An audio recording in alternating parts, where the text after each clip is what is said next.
Well, I'm out of Poole. I started as a young kid in Fayette County, LaGrange, Texas. And from there I went to Houston and I graduated from Wheatley High School in Houston. From Wheatley High School I went to Prairie View A&M College. From Prairie View A&M College I came to Austin and I graduated from Houston-Tillotson College. And from Houston-Tillotson I went and enrolled in uh, Texas University of Texas. Uh, I spent one summer there, and then I came out to, as the dean asked me or told me, it would not be nice if I would go get some experience, and so I got some experience as a band director in Eagle Lake High School. Back in those days, it was separate school. Supposed to be separate but equal, but far from being equal. Now, in asking me to come and start a band, well, I took it to be serious. So when I went there, they had crappy material and band instruments for me to start with. I was going to have to get those instruments repaired and fixed for using. I left those pile of instruments just like they were, and I came back to Austin and invited a salesman from a Reed Music Company to come down and speak to the parents of Eagle Lake and make sales of the instruments for the kids that I was going to be using. Well, so I started the band. In 3 years, we went to the state festival, and we won the sweepstakes. We won marching and concert. Now, as the band in that neighboring town, we topped everything, and every other school with marching and concert. I thought in doing that I would be honored, so to speak. No. The authoritative persons who were in authority over my employment called me in and told me that they didn't hire me to come down there to make little Lou Armstrongs out of the kids. Instead, I had explored the whole area, that part of Texas, other schools, so to speak, and they had fired me. But because of the petition that the community put up, they had to hire me back. But I didn't stay. I came to Austin. I came to Austin because after doing all the things that I had done in those 3 years, they wanted me here in Austin. And so I came to Austin. And again, I had a secondary teaching certificate, not an elementary. But when I came here, they put me in the elementary school. I said, I told him I didn't have an elementary teaching certificate or what have you. I said, you were a band director and you were not a major in music. We want to see what you're going to do. So I went into the elementary classroom. And going in there, first of all, the whole room, all the inside of the school and all other schools, they painted white, no colors. They had bulletin boards, and that's all of the schools that I know. But the bulletin boards were not used. They had media for the subjects that was to be taught. But again, that was not used. In other words, whatever subject you were teaching, you could employ different movies and what have you as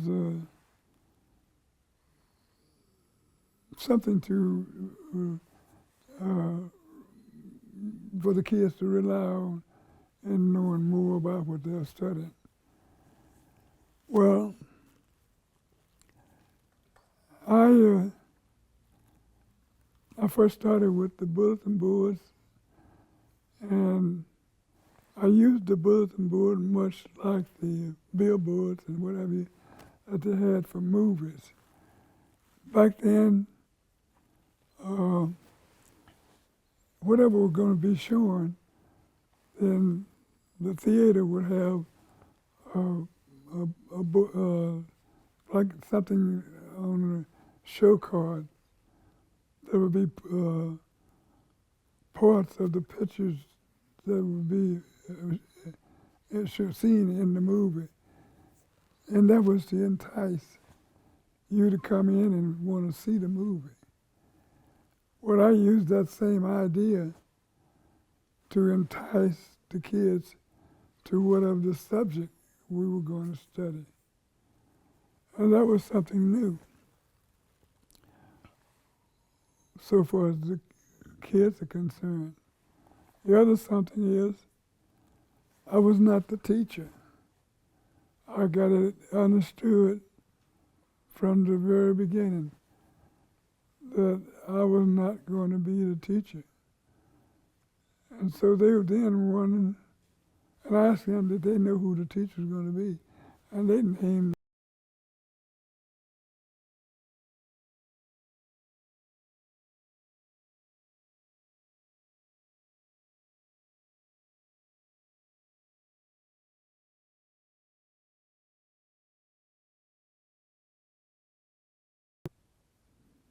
And that was strange. That was something new. But we started with why come to school? The kids memorized a setting which said we organized the classroom as a president, vice president, whatever. And so in the mornings when they came to school, I did not open the class. Instead, the president called the class to order. And he would rap the gavel 3 times, much like they did in Congress, whether it was Texas or United States Congress. They let him rap the gavel 3 times, and the president said that he was calling the class to order. And then he would say, classmates, why are we here? And he would rap the gavel 2 times for them to stand. And they would stand and then recite the reason why they came to school, and that was to practice and honor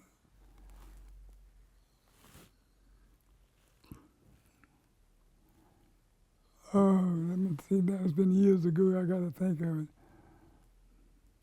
To practice honor and cooperation in learning, reading, writing, and arithmetic, and to do those things which will make future citizens of our community, state, nation, and world.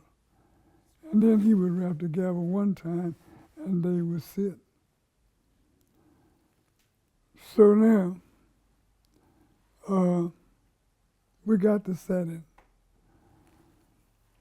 When it came time for whatever subject, whether it be social studies,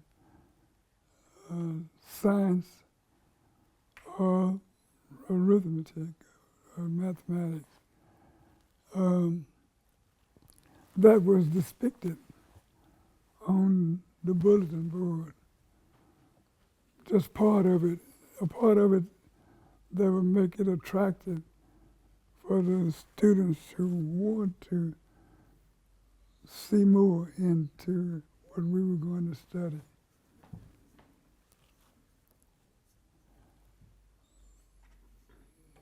Awesome, man. Thank you so And much. then that was the beginning of the day, every day. They recited that.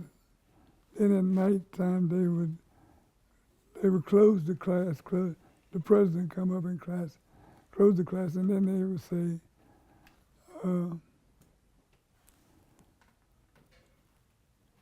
now the day is over, night is growing now, shadows of the evening still across the sky. Well, that was my deal in school. While I was attending school here at Houston Tillotson, you see, I had a health condition, an allergy problem. I couldn't just live any place. And I was in the ROTC, which was Reserve Officer Training, and I had to leave that because of something that, it was an allergy. It was some kind of chemical in that area. Well, that kept me from going into service. I didn't go into military service because they said they would have a problem in placing me because of my allergy. Well, since it was that I was doing all right here in Austin, I wanted to live here in Austin. And so I started looking for a spot in which I would like to build a home. And I lived at 1010 East 10th Street here in Austin, and I would take walks away, going in different directions. And I came this way from 1010 East 10th Street, and I found a vacant piece of property that I felt that I would like to live on this spot. I'd like to have a lot and build a home. So then I had to go and find who this property would belong to. And I found that it belonged to a Dr. Washington, whose office was on 12th Street. And I went to him and asked him, would he sell a part of this or would he sell all of it? And he said, no, he said, we got plans to develop that. We're going to break it up into lots and put utilities on it and all, and then we would sell. And so I asked him if he would give me a chance to buy, and he said yes. Now, even if he would sell right then, and when he did come to sell, I didn't have a penny to buy it. But I was asking for it. And I'm still doing it because right now I got a ranch, and I want to build on that ranch. And I'm doing the same. Incidentally, when he did get it all fixed up, he told me that he was ready to sell. And if I want, it was my time that I could make a purchase of a lot. I did, but I had to borrow the money. And at that time I was teaching school. So I had to use the money that I was making then to buy the lot, which the lot cost, they were selling for $3,000. And I wanted to borrow the money, and the people that I wanted to borrow the money from, they, We're gonna take a minute real quick while that. thank It's the front door. Okay, you can go walk there. Sorry about that. you. Is this what you wanted to hear? Yeah, no, it's all good. Yeah, okay, well, I'm getting ready. Yeah, they want to hear about the neighborhood. I'm getting around to this neighborhood.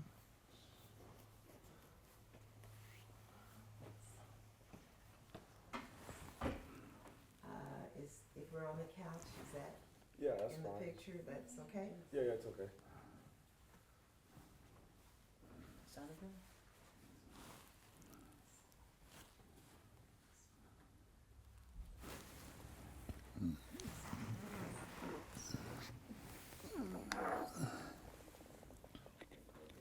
Have, from the time that I was 10 years old, in which in LaGrange, my mother and father didn't make a decent salary. They were doing well to have a house with bed and what have you for me to sleep and growing up. And that, not for me, but just for all of my siblings. So I wanted to find a way in which I could make money to somewhat support myself. And I did. I went to a barber shop.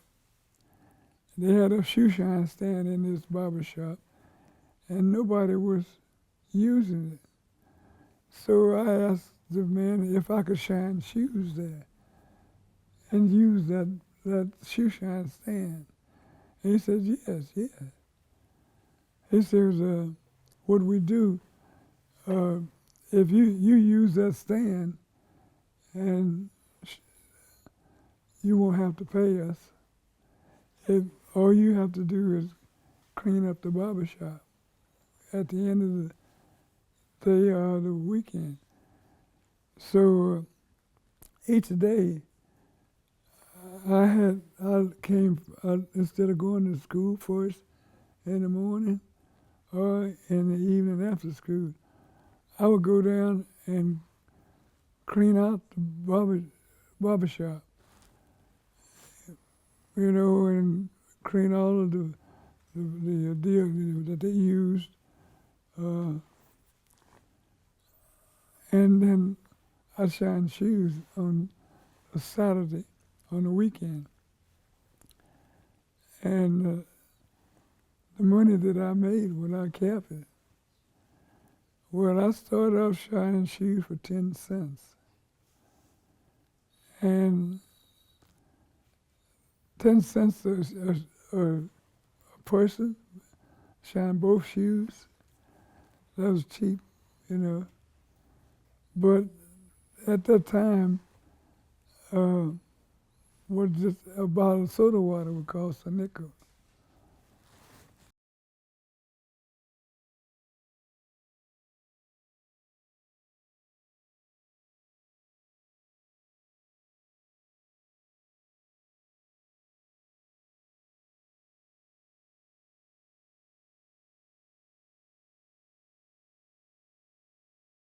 Soldiers were coming into town.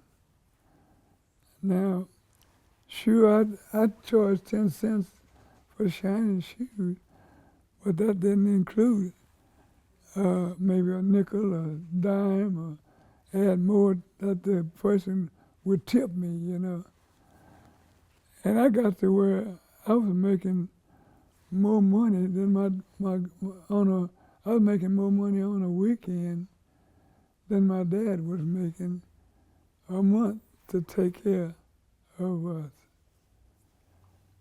That sounds strange and sounds funny, but that's the truth. Well, today I will go with my shoes shined. I don't think that. You made mention of that.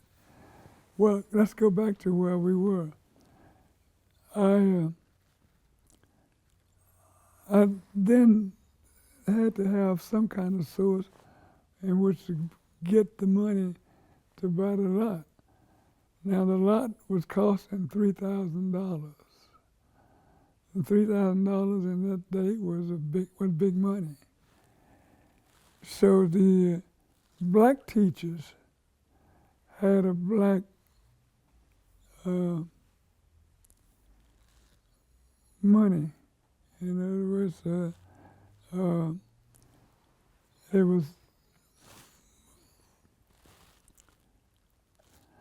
it was an association in which they could put their money in savings. And so I went in and asked to borrow money from that savings to buy. Well, see, I had to tell them then what I was going to do with the money that I was borrowing. And when they heard that I was borrowing the money to buy a lot, they ended up wanting a lot. So what they did, they came and bought lots before I could. Because I didn't have the money, but they had the money. And they had it in the savings. The lot that I wanted that I was a choice, was the one right down here on the corner.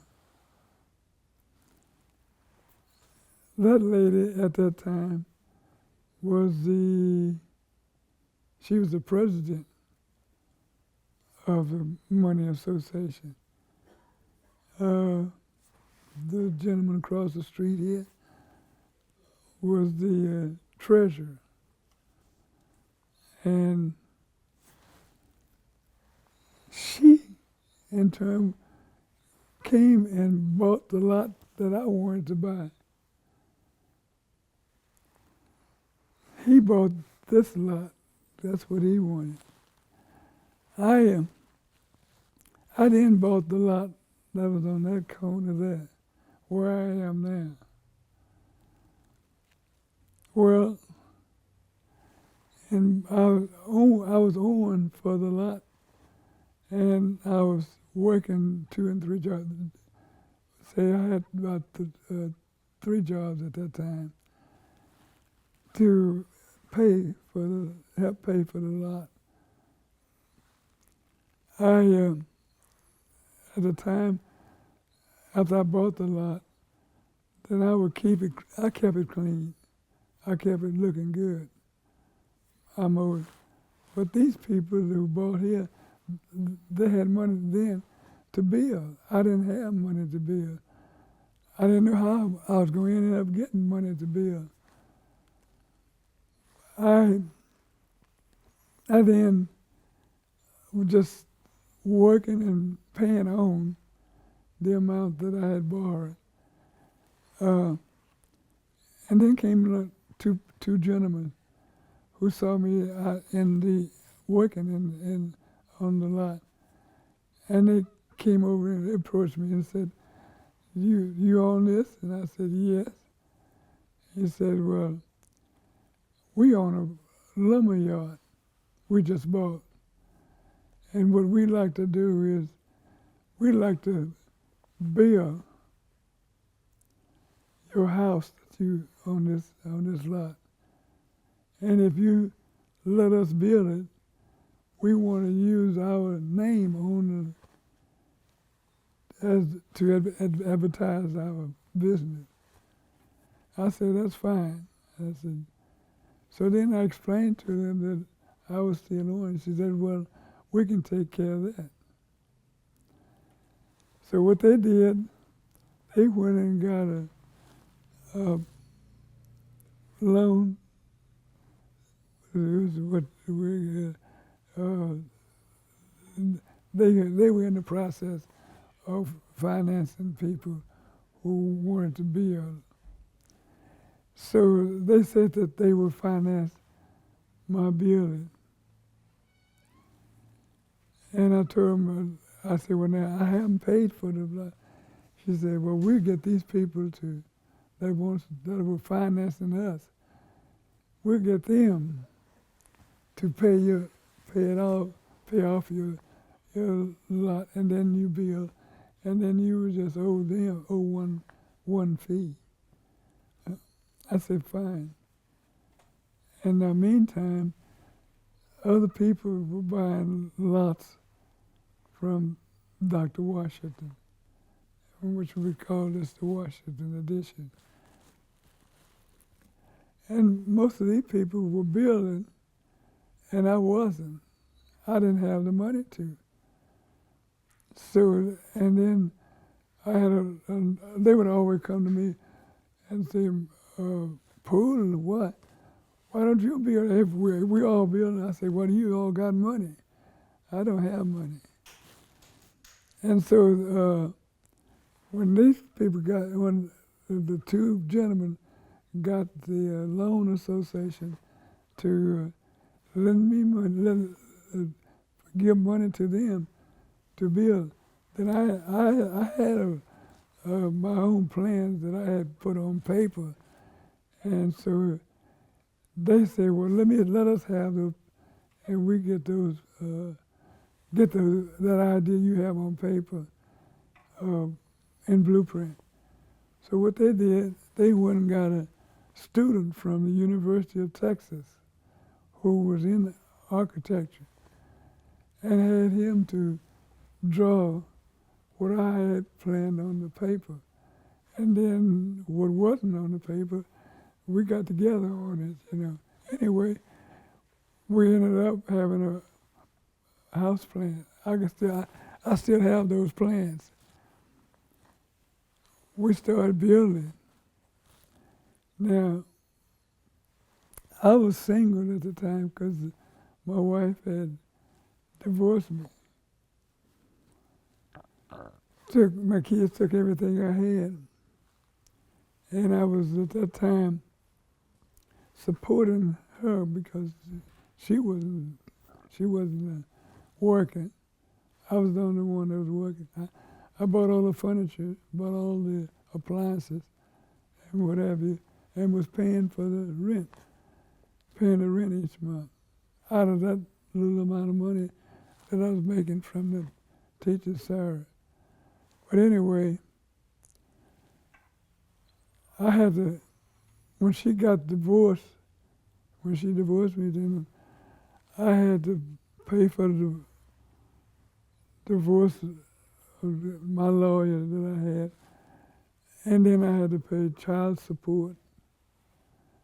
And I bought a new car to maybe attract her maybe we could stay together, but that didn't do anything. So I was stuck with paying for a new car, finding a place to live. As it was, I was outdoors. They put me out, the law put me out.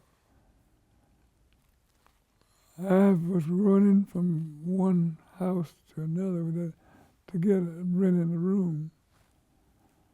I had 3 jobs. I was working for Western Auto, and I was doing work for a restaurant. I wasn't bartending at that time, but I later started bartending. I was doing yards when I could. Anyway, I had the building going, so that I no longer owed the finance people that I was financing the lot. I then just owed the finance people that were financing the building of the house. Okay, well and good. Ended up getting the house built. That was in 1964 that they completed the building. I moved in. The appliances came with the house, but no furniture. So it was that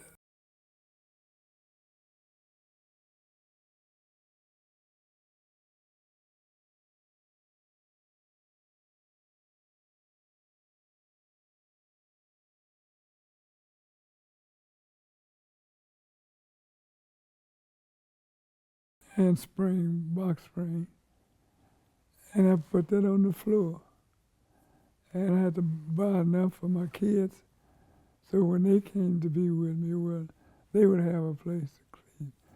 Incidentally, I built the house just as I was going to build it had I not been divorced. The house was a full-size house. It's the house that I have right down there now. I was paying and doing well. On the income tax, I was claiming my 2 kids, and my ex-wife was claiming them too. So then that made a confusion with the IRS. The IRS came to me and they went back 3 years. I had been separated something like 4 years or so. And so they took me in court. And I ended up having to pay, as a matter of fact, I had to pay back income tax. And I had to pay it in cash. They wouldn't let me pay it in terms. So I then had to go back, and the people that I borrowed money from to buy the lot, I borrowed money to pay off the income tax. When I paid off the income tax, then the minute was across the street was the treasurer. He's the one that gave the money to me. It was called a credit union. He said, Mr. Poole, he says, how far did they go back? I said, they went back 3 years. He says, well, you might as well get ready to pay again, because as soon as you pay off that 3 years back, they're going to come back for 2 years back. Well, I just had hope that they didn't do that. But that's just what they did. But after I paid off the 3 year back, then they wanted for 2 years back. So I had to go in and borrow money, and I went back to them, to that credit union. And I asked for the money. They said, well, we'll let you have it because you know that we know you pay. So they let me have it, but then as I was walking out the door, he said, Mr. Poole, he said, how many years did you go back this time? I said, 2 years back. He said, well, as soon as you pay this 2 years, they're going to come for the 1 year. I paid off the 2 years. And here comes a little gold color, or the envelope, the kind of color that they use. And it got to me I got to be where every time I saw an envelope of that color, I would just get nervous. I just get all shook up because I knew that they were coming, the federal government was coming to me for some reason. Well, when I went back to get the third, now I hadn't paid the first, I hadn't paid the first, the 3 year back. I had not paid the credit union. I had not paid the credit union for the 2 year back. Plus, I was having to pay the loan people that let me have the money to build the house, pay off the lot. Well,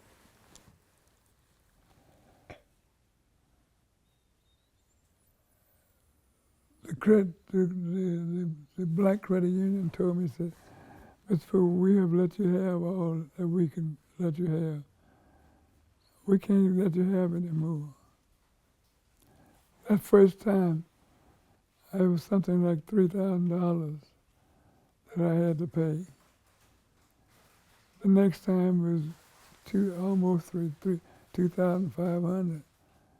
Well, see, I was indebted to them for over $5,000, plus paying my payments to the loan people. Am I taking too long?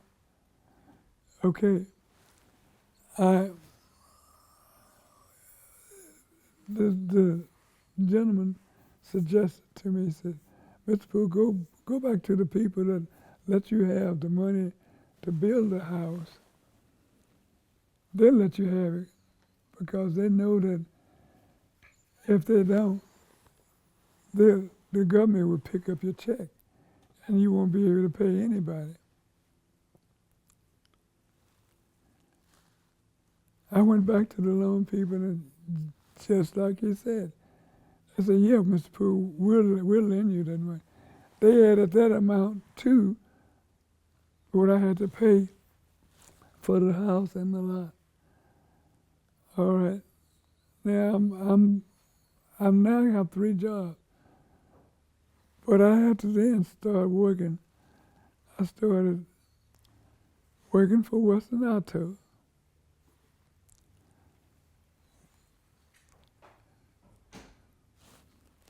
Didn't bring tears to my eyes to talk about this. I was a bartender. I was working on weekends as a waitress. I was selling encyclopedias.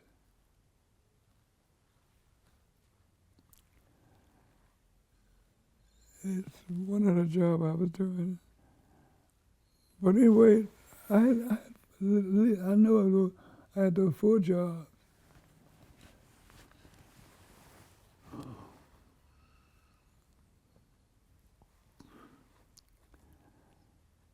I didn't get to bed each night until 1 and 2 o'clock. Be up the next morning to be in the classroom. In the classroom, things that I was doing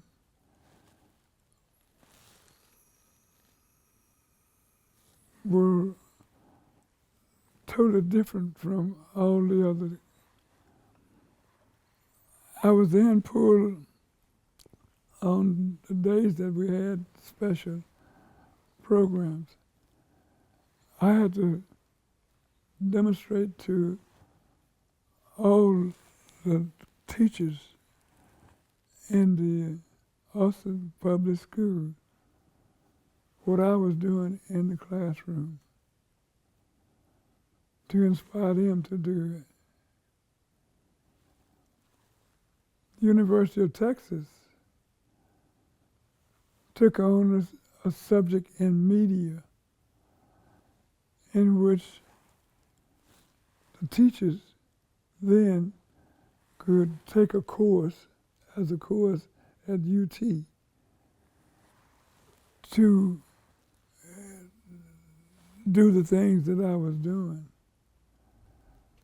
That way, I was not then the one that had to, when we have special meetings, had to go explain. So all of these things were, first of all, how to use the old paper projector to draw things that I needed to put on the bulletin board. Construction paper, how to cut construction paper to use as border. All of these things that had introduced into the classroom. The borders that I have pictures of it back then in the show. But anyway, and then how you could take and make ups and letters. You take and to say, if I want to say we were studying the 5 classes of animals, and I wanted to make a sign, a sign that said 5 classes of animals. I take those letters and lay them on the butcher paper that we had at that time to stretch them, and then go with paint along and colorfully print those letters that saying what I was saying there while I was studying. And then I have that put up on the bulletin board with this colorful construction paper as the border. And this is very attractive. It was all in different colors. Meanwhile, the whole Austin Public School were in the process of repainting all the schools on the inside. The paint in those colors, it was discovered that colorful colors was inspiring and sharpening the brain of kids. Well, parents were wanting their kids to be in my room. The administration was having trouble with parents coming wanting to place their child in my room. Which was fine with me. I had as many as 45 kids in my room. And I got, if we go back to the teacher's book, you know, credit or what it had, you can see all those people. Now, not only that, there were those kids that were in other rooms that teachers couldn't handle. Principal would pull those kids from the room and put them in my room. So in as much as I had 45 kids at that time, nobody else in the Austin Public School had that many kids in their room. And finally it got to where they started limiting the number of kids that were in a classroom. But that didn't help me much. And when it got to where they were having trouble, so then they pulled me out of the classroom and put me with what we call career awareness. Career awareness was being funded by the federal government, not the local school. So then I was getting my salary. It was being paid to the school, and the school then would pay me. The federal government did. All right. And doing that, I then saw the importance of Social Security. How these poor kids who didn't know that there was Social Security. That, well, anyway, I then went to the Social Security Administration on 6th Street, and I got applications. I bought a new truck so I could, and that new truck, we filled the whole rear end with applications.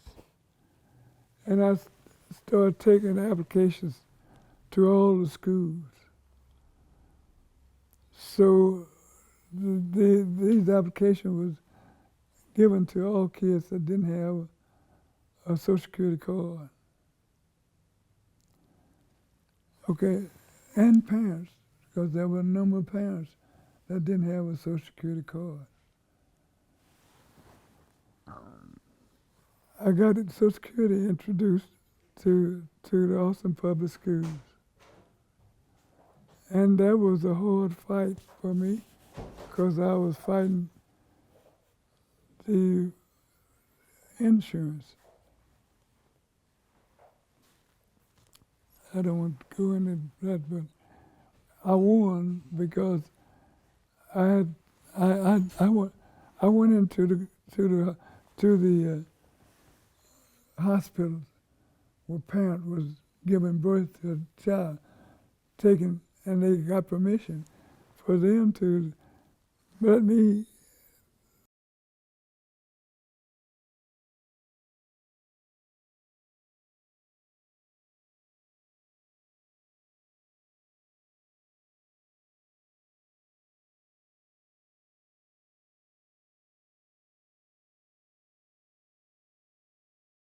and no, this what I'm talking now. They don't know. Austin Public School has got Social Security for teachers and all. Now, after I got the Social Security for the teachers, then the city wanted to have Social Security. So the city got Social Security. Now, after the school got Social Security, the Austin Public School got Social Security. The next somebody that wanted Social Security was the county. So the county got Social Security. And right now, you have the county, the city, and Austin Public Schools having Social Security. Go outside of Austin, and you don't find anybody. I don't know of any other city that's got that people, those three sets of people with Social Security. I'm just curious, you talked about like your background in education and teaching and stuff like that. I'm just curious. You're gonna see how it all tie in with this as I go. But now, I'm here because of you. So if I've gone beyond what I'm supposed to for you. No worries, you're good. I'm just curious. What are so I know you've gone through your experience like as your background and then your educational experience and you're talking about building basically on the lot that you live on right now.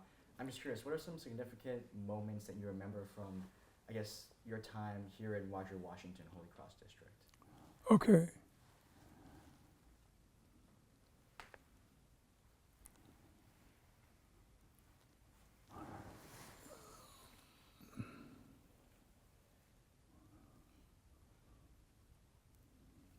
I have to rethink, yeah, No worries. and that's to give me time. Okay. I am now. The government stopped paying for the career awareness program. Then they moved me back into the classroom. When I went back into the classroom, and one of the subjects that we had in which we were teaching the Constitution. Okay. Then I got the idea of instead of putting something, all of it on the bulletin board, I now wanted to put it out on the school campus. So what I wanted to do was I was going to use my students, and we would take the map of the United States, pour it in concrete, and then set it out on, go look for a Statue of Liberty, in some way involve the schools to buy a Statue of Liberty. And we would put all that, I don't know, strategic place on the school campus. They wouldn't let me do it. So I said, well, if you don't let me do it, then I'll do it myself. Do it for myself. My house was here on where it is now. So what I did then, I cashed in insurance policy that I had. Got the money, and I used that money to buy a Statue of Liberty. I had bought 25 acres. And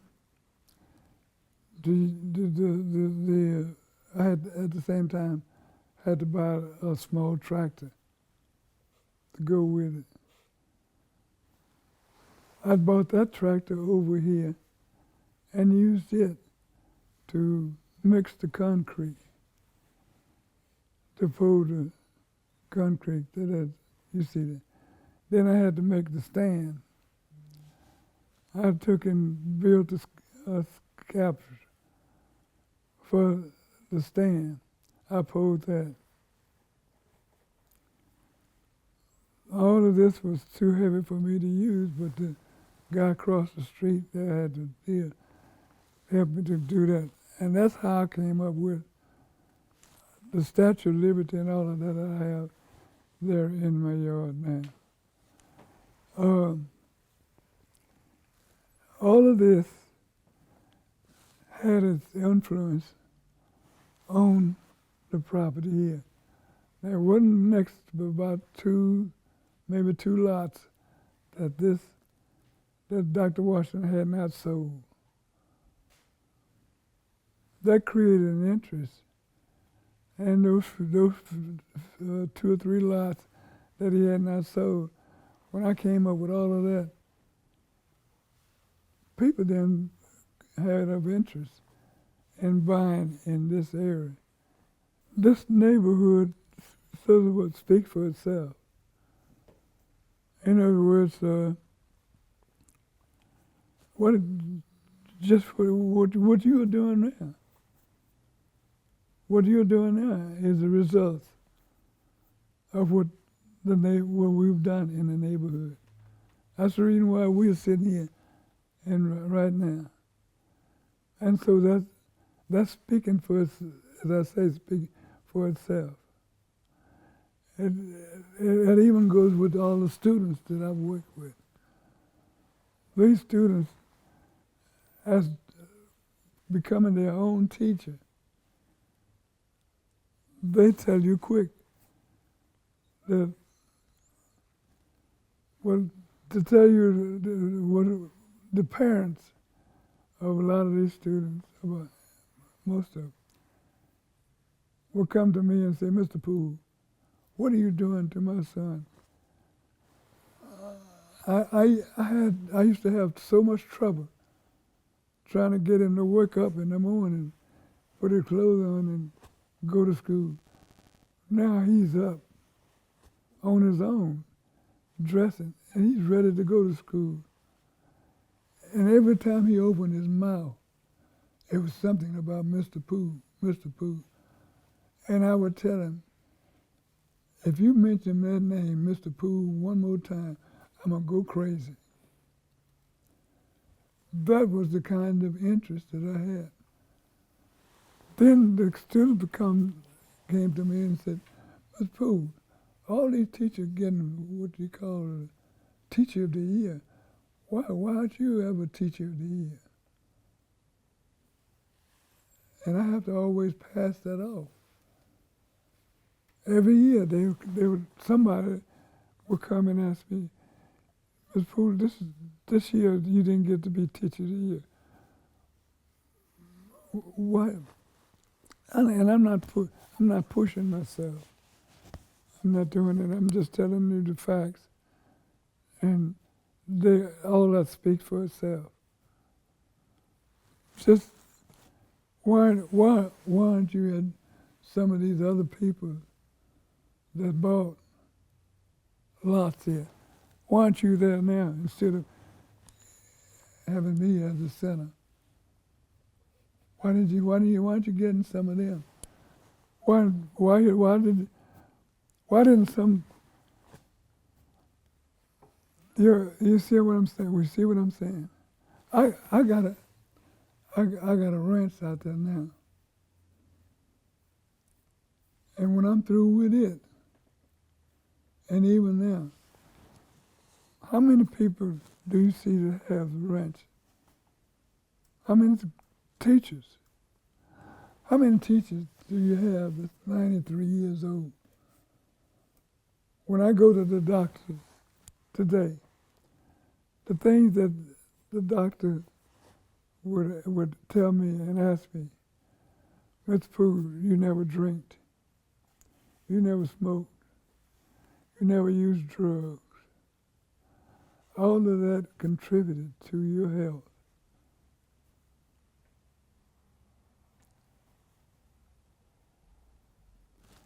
Right now, my biggest problem is,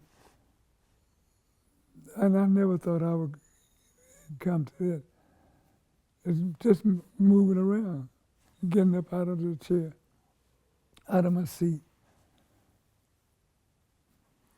So a lot, and when I was in the classroom, my kids didn't, only thing they went elsewhere out of the classroom for was for music. I did my own art, I did my own PE, everything. I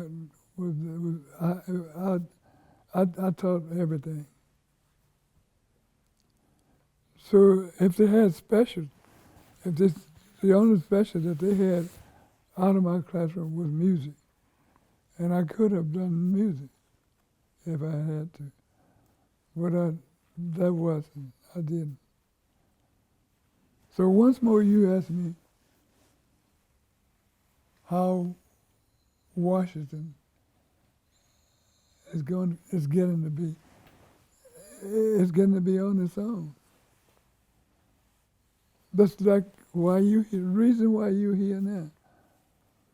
Okay, I started a garden. One of the subjects that I had to teach was starting with seeds. So when I had this, I bought the 25 acres. Then, and I always had a horse. My class was interested in riding, learning to ride a horse. They learned to ride. When we finished studying the unit on seeds, then we would go to the country, to my place. I plowed a plot of land out there, and they planted seeds. They studied about the seed, but here it is, they planted it. And they saw how important the seed was to them.